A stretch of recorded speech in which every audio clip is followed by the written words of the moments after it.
Казвам се Борислав Гоцанов и за мен Варна е целият ми живот. Тук съм роден, тук съм учил и плавал, тук съм работил. Варна е домът на моето семейство. Варна е градът, в който съм отгледал децата си. Като във всеки човешки живот, преживявал съм тук и хубави, и лоши моменти. Но едно е сигурно. Винаги съм се връщал и винаги съм обичал своя град.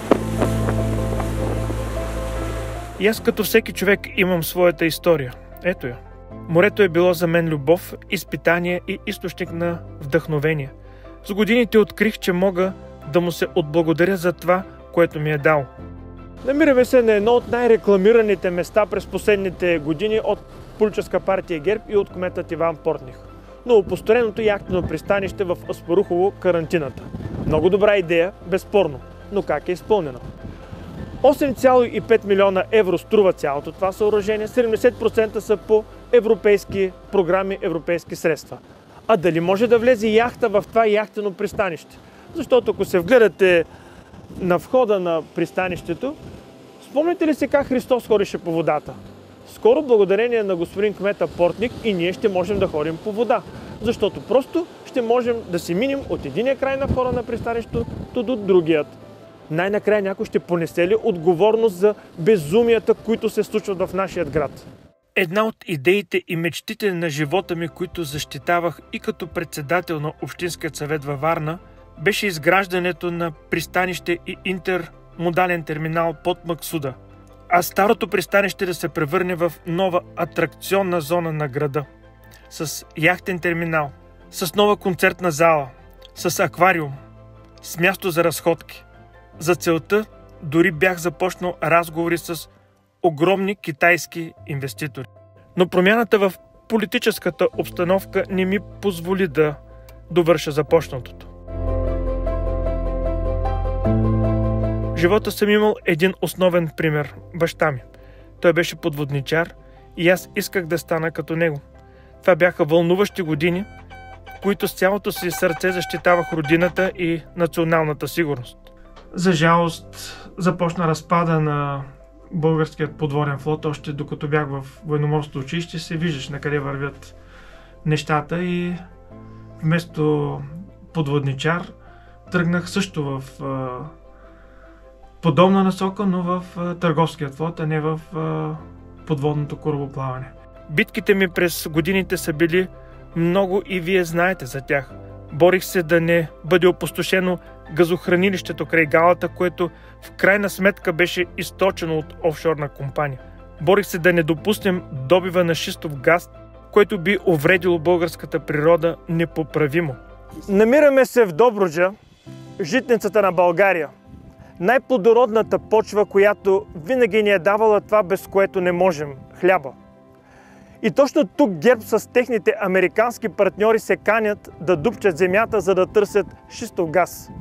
С така нареченият фракинг, който ще съсипе и замърси този край, тази земя и тази реколта. БСП сме категорично против добива на шистов газ у нас и експериментите с българска земя и здравето на българите. Борих се и срещу перките в морето, които биха съсипали българския туризъм, природа, екология и рибарство. Представете си ги тези перки, но 2,5 пъти по-големи от това, което виждате, разположено пред Варна, пред Златни пясъци, пред Албена, пред Свети Константин и Елена. Как ви се струва? Вие сте на плажа, под шезлонга и срещу вас ето такова чудовище се върти. Ще има ли някой турист, който да дойде? При всичките ми битки бях редом до вас и черпех сила и вдъхновения от разговорите с вас.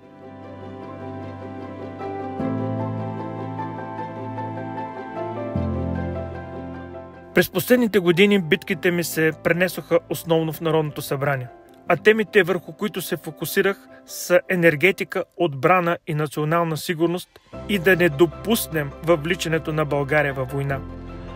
Коментира се, че ще помагаме и подпомагаме чужда армия в чужда война, загърбвайки българските интереси. Господин министър на войната, уважаеми колеги, ще се изпращат войски на двустранни основи в Украйна. Каква сигурност може да бъде това нещо? И нашия въпрос е към господин Тагарев.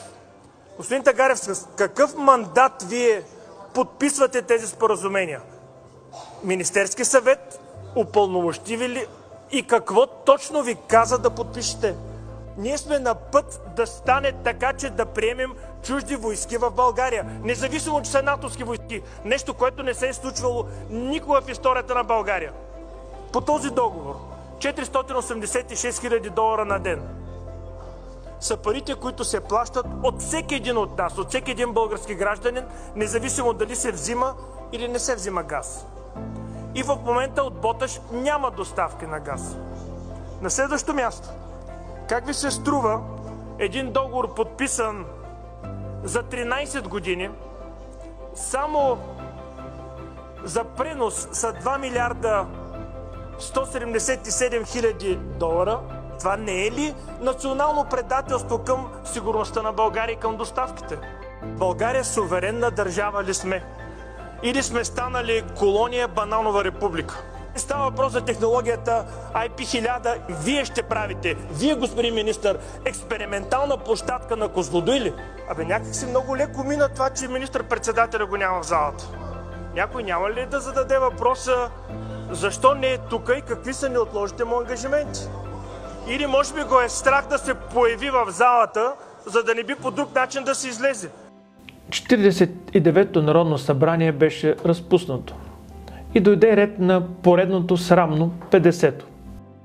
Кой промени Конституцията в 49-то събрание и доведе до тук разграждането на държавността? Не бяхте ли вие от ППДБ?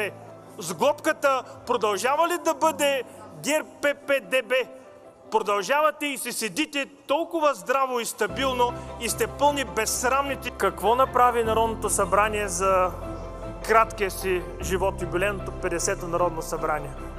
Нищо.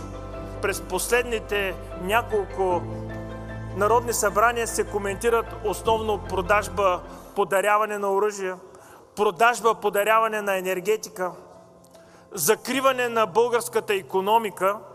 Създадохме ли правителство? Не. Създадохме ли шанс за стабилно управление? Не. Според нас трябва рестарт на цялата система в България. Така повече не може и не знам дали не го осъзнавате и не го разбирате. Така наистина повече не можеше. И затова от БСП направихме това, което социалистите чакаха отдавна. Ляво обединение. Започнахме от Бузлужа.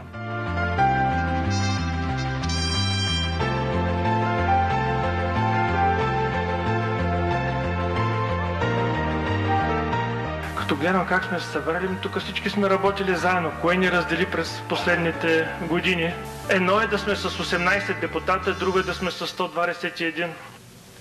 Искаме ли да променим държавата? Нормално ли е 3 години, 6 пъти да се ходи на предсрочни парламентарни избори? Така лявото обединение стана факт. И тръгнахме към изборите заедно.